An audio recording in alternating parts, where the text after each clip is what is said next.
جوانان هزارت در رشته‌های گوناگون می درخشند و قامت بلند می کنند.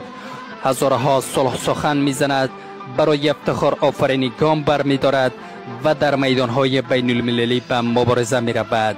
از افتخارات هزارها در روز گذشته دختر طلایی افغانستان قهرمان اروپا شد. زکیه خدادادی تکواندو کار هزار تبار اهل افغانستان مقیم کشور فرانسه در مسابقات با کسب مدال طلا قهرمان اروپا شد. اشک و گریه زکیه خدادادی بانوی تکواندو کار پس از کسب مدال طلا به عنوان قهرمان اروپا اون مدالش را به زنان و دختران افغانستان تقدیم کرد و در توییت نگاشته هرچه تبر زدی مرا زخم نشد جوان شد. این موفقیت را به او و تمام جامعه ورزشی و مردم افغانستان تبریک میگویم. و علی اکبر امیری جوان هزار تبار اهل افغانستان در مسابقات تکواندوی کره جنوبی قهرمان جهان شد.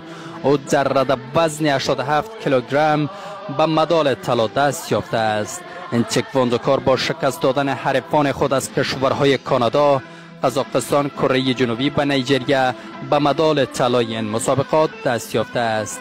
مسابقات تکواندوی آزاد در کره جنوبی با شرکت بیش از 60 کشور جهان آغاز شده است و روح الله نیکپا جوان هزار تبار اهل افغانستان و ورزشکار نام آور کشور اولین و تنها ترین مدال برای المپیک جهانی مربی تیم تکواندوی نیوزیلند انتخاب شده است.